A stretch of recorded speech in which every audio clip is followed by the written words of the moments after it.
하나님의 말씀은 사무엘상 1장 10절에서 11절 말씀 봉독해 드립니다. 한나가 마음이 괴로워서 여호와께 기도하고 통곡하며 서원하여 이르되 만군의 여호와여, 만일 주의 여종의 고통을 돌아보시고 나를 기억하사 주의 여종을 잊지 아니하시고 주의 여종에게 아들을 주시면 내가 그의 평생에 그를 여호와께 드리고 삭도를 그의 머리에 대지 아니하겠나이다. 아멘. 오늘 본문을 중심으로 새로운 시대라는 제목으로 말씀을 이렇게 나누고자 합니다.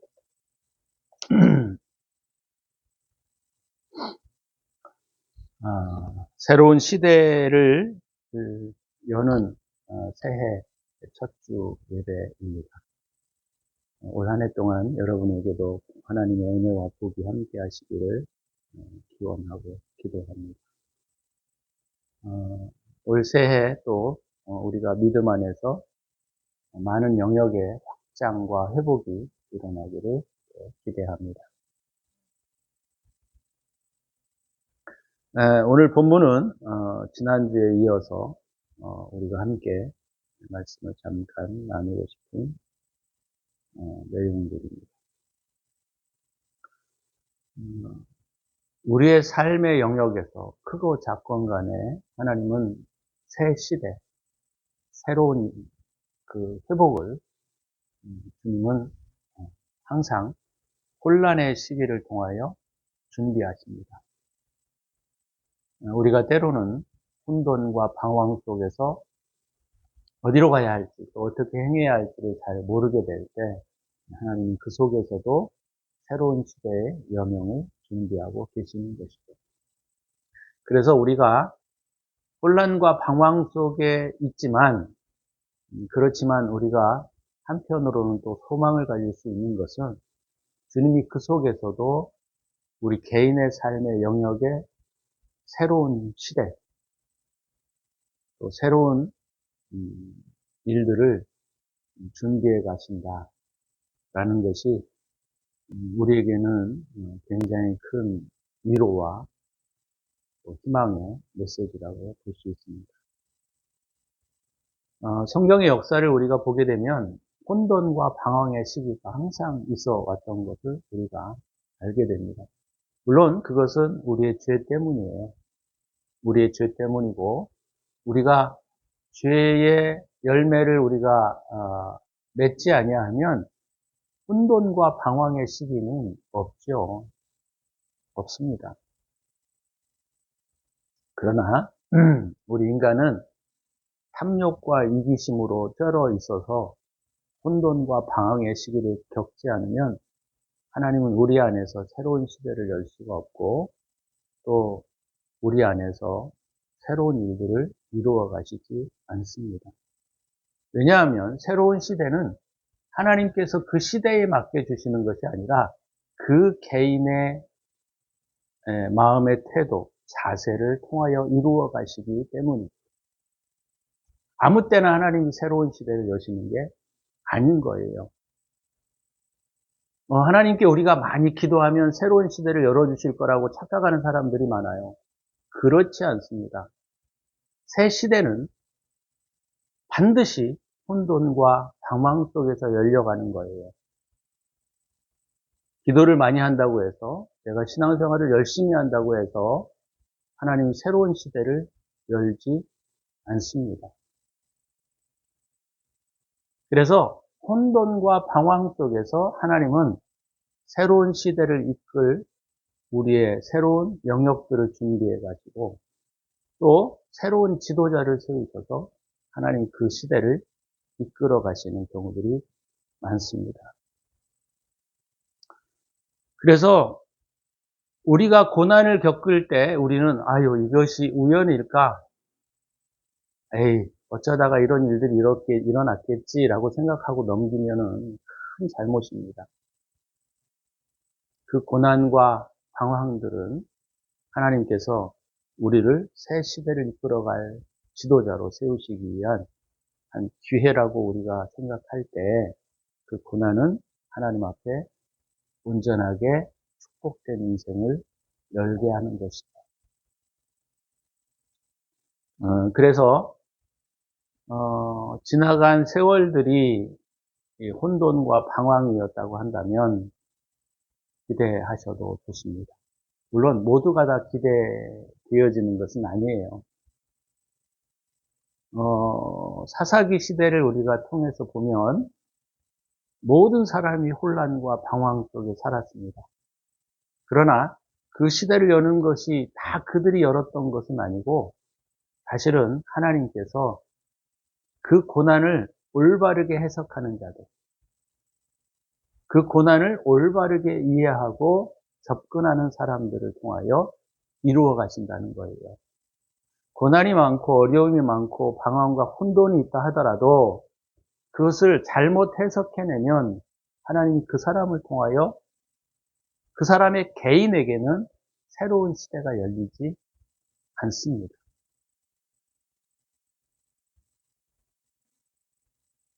그래서 그 고난을 바르게 해석할 수 있는 사람, 또 그 고난을 아름다운 꽃으로 승화시키는 방법에 대해서 우리가 고민하지 않으면 우리에게는 새로운 시대는 열리지 않습니다. 우리가 사사기의 시대를 우리가 보게 되면 그렇게 많은 사람들이 혼돈과 방황 속에 있었지만 사실은 그 혼돈과 방황 속에서 그것을 올바르게 해석하는 사람은 그리 많지 않았다는 것을 우리가 알 수 있습니다. 지금 교회가 다 사람들로부터 무시당하고 기독교인들이 다 무시당하는 시대 속에 살아갑니다. 왜 그럴까요? 어떤 면에서 우리 기독교가 혼돈과 방황의 시기를 저는 겪고 있다고 생각합니다. 그래서 이 시기가 오히려 우리에게는 하나님의 축복의 기회라고 하는 거예요. 그것을 통하여 우리의 삶의 태도를 고치고 우리가 그 어려움들을 어떤 방향으로 해석해내느냐는 굉장히 중요하다라고 하는 거예요. 그 당시에 사사기에 많은 사람들과 많은 지도자들과 많은 유명한 사람들이 있었지만 그들이 새 시대를 연 것은 아니었어요. 어떤 면에서는 무명의 한 사람, 엘가나와 한나라고 하는 두 부부를 통하여 하나님이 새 시대를 열어가고 있다는 것을 우리가 기억하셔야만 합니다. 내가 새 시대의 주인공이 되어야지 하나님이 나를 통하여 새 시대를 열 거야 이렇게 아무리 외치고 열정적으로 달려도 하나님은 그 사람을 사용하지 않습니다.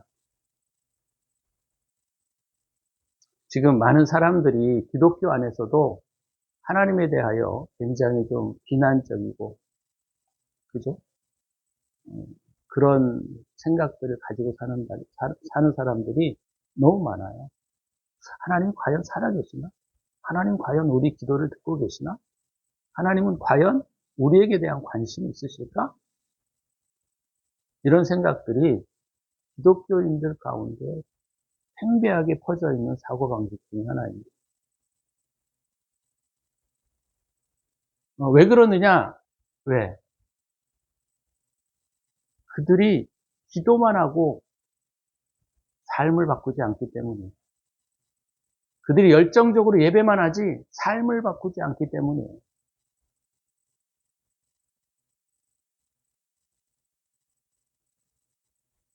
오늘 본문에서도 우리가 보게 되면 우리는 이제 성경을 통해서 한나라는 여인에 대하여 우리는 알고 있습니다. 그죠? 그래서 우리는 한나라는 사람을 되게 유명한 사람이다라고 우리는 생각하고 있어요. 성경에 기록이 되어 있고. 그러나 그 당시 때 한나는 유명한 사람이 아니었습니다. 물론 엘가나는 제사장 레위 자손이었어요. 역대상 6장 34절에서 35절 내용을 보시면 이 사람이 레위인 고라손의 자녀라는 것을 우리가 알 수 있습니다. 근데 사사기 후반에 보게 되면 레위인의 한 모습을 우리가 볼 수 있어요.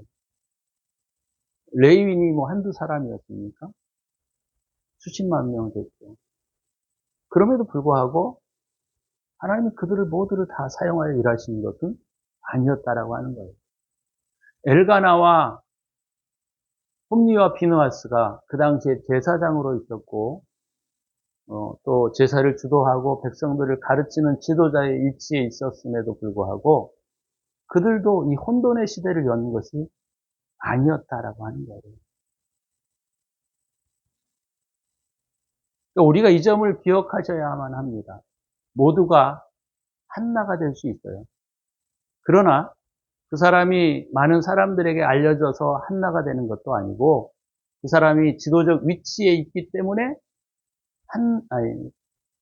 지도자로 하나님이 그들을 쓰시는 것은 아니라고 하는 거예요. 우리는 이제 2026년 새해를 맞이해서 새로운 생각과 새로운 마음과 새로운 다짐을 가지고 시작하고 있습니다. 그런데 중요한 것은 나는 별 볼 일 없어. 내게 무슨 특별한 일이 일어날까? 이런 생각들을 가지는 경우들이 많이 있어요. 나는 유명한 사람도 아닌데, 나는 공부를 많이 하고 사람들로부터 알려진 사람도 아닌데, 이런 생각을 가지고 있는 사람들도 있습니다. 그러나 우리가 한나의 모습을 보게 되면 그가 유명한 인물이나 중심의 사람이 아니었다는 사실을 우리는 알 수 있어요.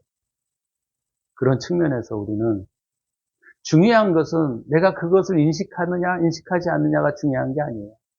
또 시대가 중요하고 안 중요한 것은 아니에요. 제가 볼 때 중요한 것은 한나와 같은 마음의 태도를 가지는 것이 훨씬 중요하다라고 하는 거예요.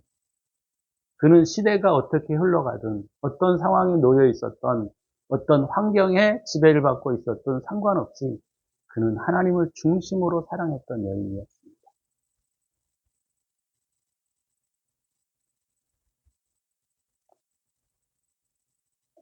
우리에게 아무런 힘이 없고 능력이 없고 아무런 힘이 없다고 느껴질 때 하나님은 우리에게 말할 수 없는 어려움에 밀어넣기도 합니다. 그래서 한나에게 있어서 중요한 것은 믿음이었어요. 근데 현대인들에게 믿음이라는 것들을 잘못 오용하고 잘못 해석하고 있기 때문에 제가 이 말씀을 좀 다시 한번 설명을 드릴 필요가 있다고 생각이 들어서 설명을 좀 해야 될 것 같아요. 믿음이라고 하는 것은 말이죠. 예수 그리스도를 믿는 믿음을 말하는 게 아닙니다. 믿음이라고 하는 건 말이에요. 하나님을 신뢰하는 거예요. 내가 예수를 믿어라는 것이 아니고 하나님이 내 삶을 주도하고 계시고 하나님이 내 인생을 끌고 가시고 하나님이 이 시대를 통치하고 계시다라고 하는 확고한 신앙심이 없으면, 그죠? 그것이 없으면 우리는 혼돈과 방황 속에 계속 방황할 수밖에 없어요. 지금의 기독교인들이 그러고 있습니다. 하나님이 나를 통치하고 계실까? 생각이 별로 없어요. 저도 옛날에 그랬어요. 열정적으로 하나님을 섬기고 하나님을 예배했지만 정말 하나님이 이 시대를 다스린다? 머리로는 알고 있죠. 그러나 내 삶에 있어서는 그것을 인정하지 않았어요. 왜요? 일어나는 일들이 항상 고난과 어떤 면에서는 또 어려움이었기 때문에 내 마음대로 되지 않고 내가 뜻하는 바대로 이루어지지 않으니까 하나님이 과연 나를 통치하고 계실까? 통치한다는 건 머리로는 알고 있는데 내 삶의 태도와 행동에서 보면 그게 이루어지지 않아요. 그래서 뭐가 일어납니까? 두려움과 불안함이 일어나는 거예요.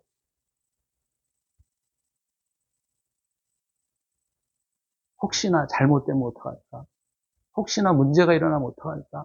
그것 때문에 전전긍긍하고 두려움과 불안과 걱정과 근심 가운데 살아가는 것이죠. 그것은 하나님을 믿는 게 아닙니다. 믿음은 머리로서 믿는 것이 아니고요. 삶으로서 믿는 거예요.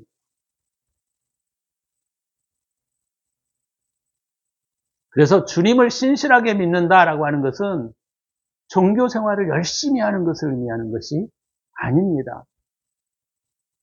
내 삶과 내 삶의 현장에서 하나님이 통치하신다라는 사실을 우리가 굳건하게 신뢰하는 것, 그것이 믿음인 거예요. 기도를 많이 한다고 해서 믿음이 좋은 게 아닙니다. 이따가도 함께 나누겠지만 엘리는요 항상 교회 앞에 있었어요. 우리가 읽진 않았지만 12절에 보니까 그가 여호와 앞에 오래 기도하는 동안에 엘리가 그의 입을 주목한대. 엘리의 관심은 뭐였어요? 종교 생활이었어요. 아유, 저 여자 진짜 열심히 기도하네. 이것만 관심이 있었던 것 같아요. 그리고 늘 성전에서 있었습니다. 홈리와 비느하스도 마찬가지였어요. 그러나 그의 마음의 중심에는 하나님의 통치하심과 다스리심이 그리 많지는 않았던 것 같아요.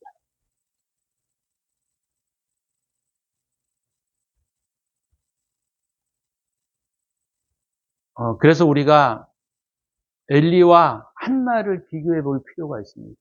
무엇이 진짜 신앙인가? 어떻게 행동하는 것이 진짜 신앙인가?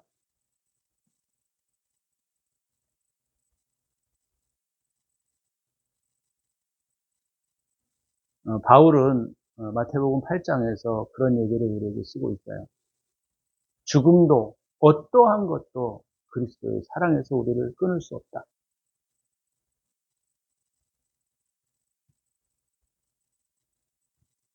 이게 저와 여러분의 삶의 현장에서 나타나는 것이 저는 믿음이라고 합니다. 믿음. 아, 이 사람 믿음이 좋네. 그 사람은 상황이 그를 억어하지 못해요. 환경이 그를 짓누를 수 없습니다.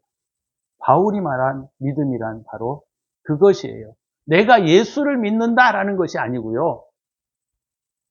바울은 환경과 상황을 초월하는 믿음을 가지고 있었던 사람이잖아요. 그래서 믿음이라고 하는 것을 우리는 예수를 고백하는 것, 예수를 아는 것, 예수를 믿음으로 생각하는 것, 그것을 우리 그리스도인들은 믿음이라고 착각하고 있어요. 근데 믿음은 그것이 아닙니다. 믿음은 하나님을 신뢰하는 것, 하나님의 통치를 신뢰하는 겁니다. 하나님의 다스림을 그 앞에 순복할 수 있는 태도를 갖는 거예요.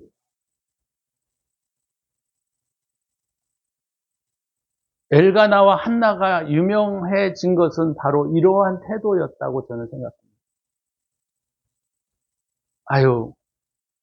우리가 핵심을 말이죠. 엘가나라는 사람이 있었고, 그는 매년 그 실로에 가서 예배를 드렸다. 이렇게 우리가 생각하시면 안 돼요. 물론, 예배 행위도 중요하죠. 하지만 중요한 것은 그의 마음의 태도와 그의 삶에 녹아있는 믿음의 자세라고 하는 거예요.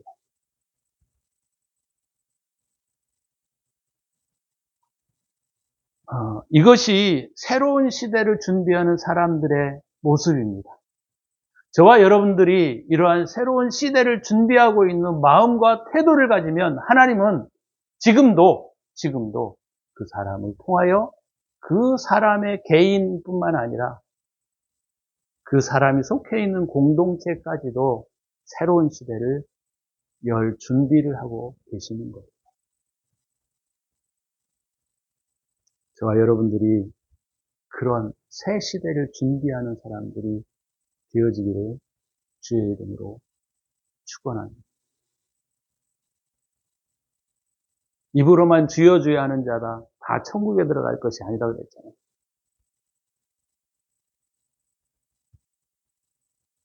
두 번째는 오늘 이 본문의 내용에서 우리가 보게 되면 고통을 해석하는 능력이에요. 모든 사람이 고통을 당한다고 해도 그 고통을 해석할 수 있는 바른 신앙관이 있지 않으면 하나님은 그를 통하여 새로운 시대를 준비할 수 없습니다. 그래서 모든 사람이 고난을 당하고 혼란을 겪었어요. 사사기 시대를 여러분들이 잘 아시는 바와 같이 혼란과 고통과 혼돈의 시대였습니다. 배고픔의 시대였어요. 그러나 이것을 어떤 측면에서 해석해내고 바라보느냐, 이것은 신앙생활에 있어서 너무너무 중요한 거예요. 물론 어떤 사람들은 나에게 왜 이런 고난이 해서 좌절하고 절망하는 사람도 있습니다. 물론 초기에는 그럴 수 있어요. 누구나 우리가 믿음이 약해서. 그러나 그런 고통들을 당할 때에 어떤 태도를 유지하느냐가 너무너무 중요하다는 거예요. 사람들이 이런 고통을 당하게 되면 때로 하나님을 속으로 불평하고 떠나는 사람도 있습니다. 하나님을 비난하고 신앙생활을 제대로 또 하지 않는 사람들도 있어요. 그러나 오늘 한나의 모습을 보십시오. 모든 사람이 신앙을 떠나갈 때 그는 오히려 하나님 앞으로 더 가까이 나오는 것을 보게 되죠. 그는 중심을 드릴 수 있는 사람이 되어가고 있는 거예요.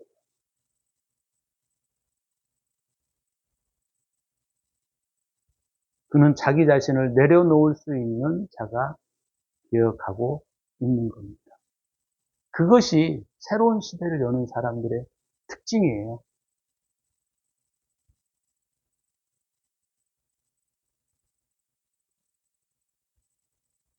그래서 한나에게는 고난은 슬픔이 아니라 기쁨이었던 거예요. 그래서 고난은 한나에게 있어서 고난이 아니라 새로운 희망이 되고 있는 겁니다. 우리가 이 점을 살피지 않으면 모두가 한나가 되고 싶어 하지만 한나가 될 수 없는 가장 중요한 이유입니다.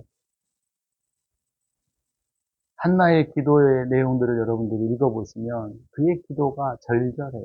그리고 하나님의 다스림과 하나님의 통치를 인정하는 그의 마음의 태도. 그리고 하나님이 자기를 반드시 일으킬 것이라는 사실을 그가 고백하고 있는 것을 우리가 보면 한나가 단순히 가서 기도를 많이 한 사람이 아닌 거예요.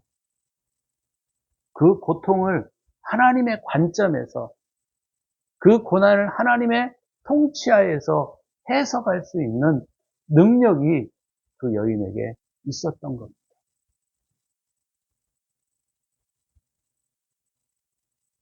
여러분, 우리가 이제 2016년도 26년이구나. 26년도 새해 첫 발을 디디고 있어요.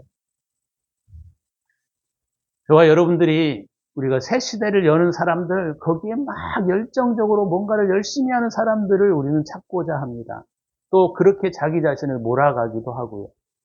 그러나 새 시대를 준비하는 사람들은 열정적으로 달려가는 사람들이 아니에요. 열정적으로 신앙생활을 하는 사람도 아닙니다. 하나님의 통치하에서 역사와 시대를 해석할 수 있는 여인, 하나님의 다스림 안에 자기 자신을 순복할 수 있는 믿음, 그리고 새로운 시대를 이해할 수 있는 신앙의 통찰력. 머리의 삶을 제가 말하고 있는 게 아니에요. 생각의 삶을 말하고 있는 게 아니에요. 한나의 모습에서 우리는 그것을 발견하셔야 합니다. 그게 발견되지 않으면요, 아무리 기도 많이 해보세요. 수십억을 낸다고요? 그게 무슨 의미가 있습니까? 하나님이 돈의 하나님입니까?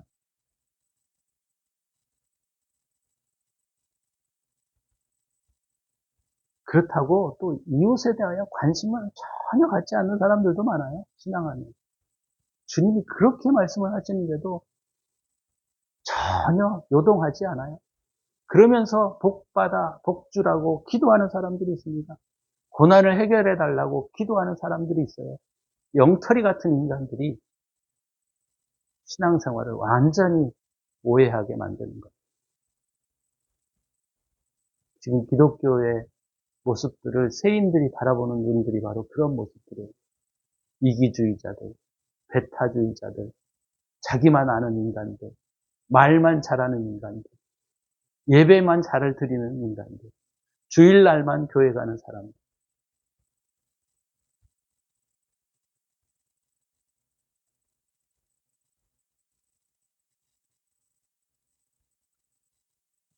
중요한 것은 말이죠. 한나와 같은 신앙의 본심, 본질, 이것을 회복해 가셔야 합니다. 이것이 회복되지 않으면요, 올해도 내년과 다를 바 없고, 내년도 과거의 해와 다를 바 없을 거예요. 왜요? 하나님은 우리의 삶이 회복되지 않는 한 절대로 복을 주시지 않아요. 그렇게 복을 받는 사람들이 있다고요? 둘 중에 하나입니다. 하나님이 포기한 사람들, 하나님 포기하시진 않겠지만 내버려 두는 사람, 아니면 그래도 관심이 있다고 하면 하나님이 더 높이 높였다가 다시 곤두박질을 치게 하는 사람들이 될 수도 있어요.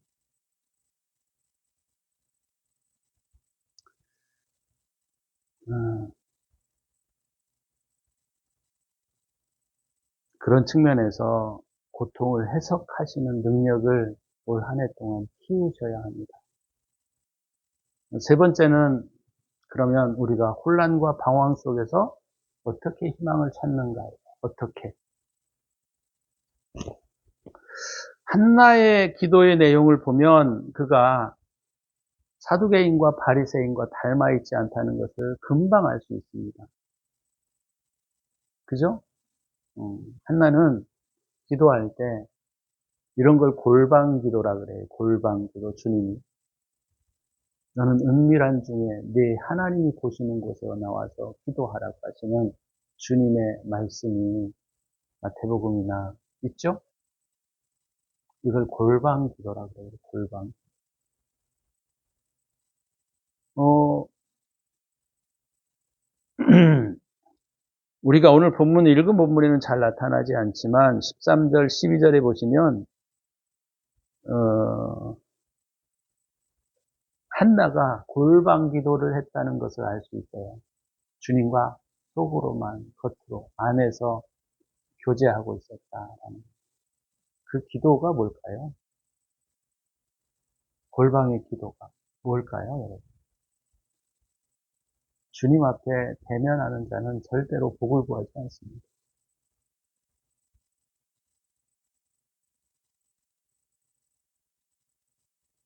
주님과 대면하는 자는 첫 번째 하는 게 뭐죠? 성경에 나타난 인물들을 보면 회개예요, 회개. 나 같은 인간, 주님 나를 떠나소서 나는 죄인으로서 하나님 탐욕과 욕심에 젖어 있는 저, 이거 어떻게 합니까, 이거? 주님의 은혜로 저를 이걸 고쳐주셔야 하지 않겠어요? 그런 기도이죠, 그런 기도.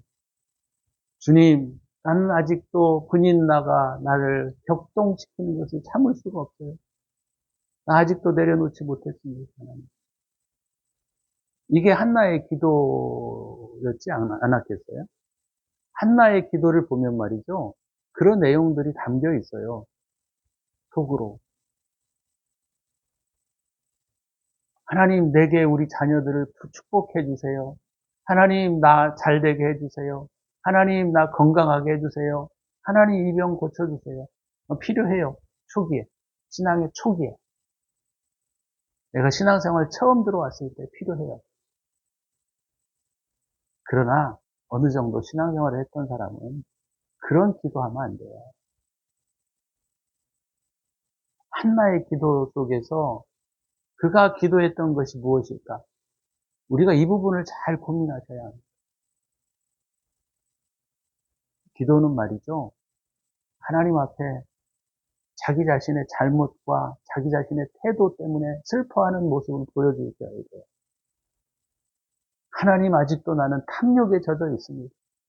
하나님 아직도 나는 내 것밖에 몰라요. 하나님 아직도 나는 내 인생 하나 건사하기도 힘들어요. 주님 이거 어떡합니까? 이게 기도예요. 나는 늘 아직도 내 성격 때문에 사람들을 힘들게 합니다. 이거 좀 고쳐주세요. 골방에서 만나는 주님. 이게 진짜 기도예요. 너희는 말을 많이 하여야 이방인들은 들을 줄 알고 몸도 해하고 엘리야에 보게 되면 자기 몸도 상하게 하고 얼마나 우리가 금식하기 위해서 몸부림을 치십니까? 그렇잖아요? 근데 안 들어줘요. 신이. 우리도 하나님을 모시면서 똑같이 이방인들과 같이 기도하죠.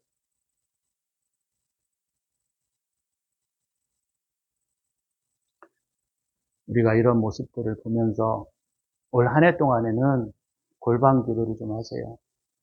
골방은요, 장소가 중요한 게 아니고요. 마음의 태도가 중요한 거예요. 골방은요, 장소가 중요한 게 아니에요. 마음의 태도가 중요한 거.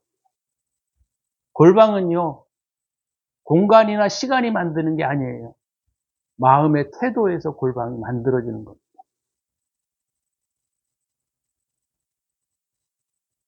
골방에서 만나려면 외부를 차단하는 데서부터 시작되는 거예요.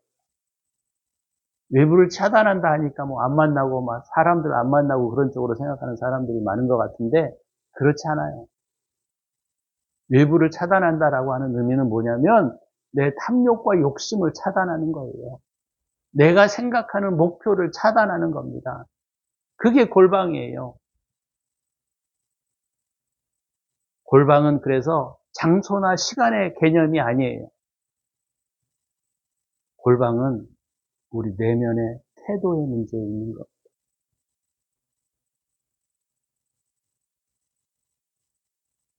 하나님은 고난당하는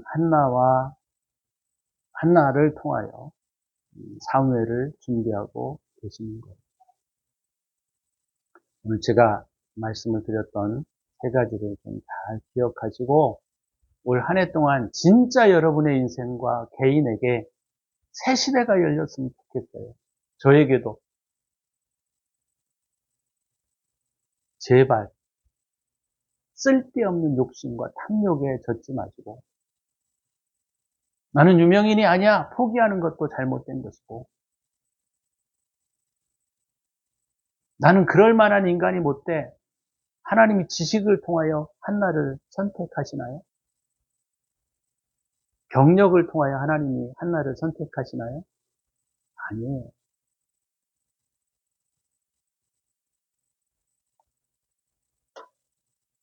두 번째는 여러분이 당한 환경과 상황을 잘 해석하시라는 거예요. 그죠? 잘 해석해내셔서 올 한 해 동안 주님이 여러분의 새 시대를 열어주시는 그런 한 해가 되었으면 좋겠습니다. 세 번째는 골방에서 주님을 만났으면 좋겠습니다. 한나처럼. 그래서 하나님은 이러한 사람들을 통하여 새로운 시대를 준비하고 계십니다.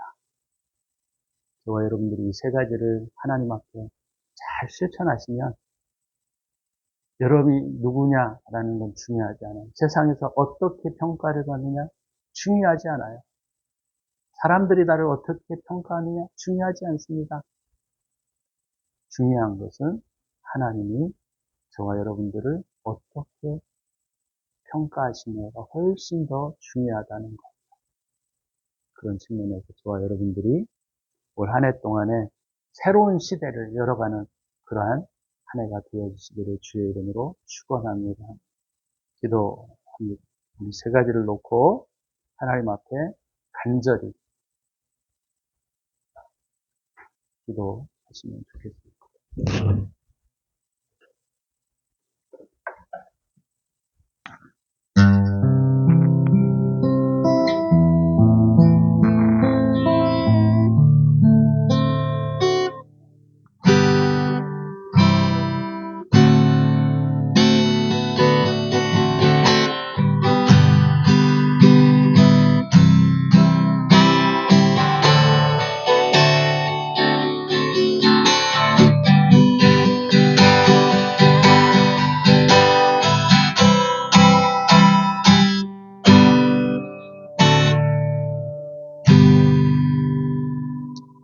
찬양합니다. 새해를 열 수 있게 은혜의 베푸심을 찬양합니다. 하나님, 올 한 해 동안에 새로운 시대가 우리 안에서 태동될 수 있도록 은혜를 베풀어 주시옵소서. 이제는 우리 구주 예수 그리스도의 은혜와 독생자를 아낌없이 우리를 위하여 내어주신 하나님의 사랑하심과 성령의 축복하심이 오늘도 새 시대를 열고자 간절히 원하는 당신의 사랑하는 백성들 머리머리 위에 이제로부터 영원토록 함께 있을지어다. 아멘.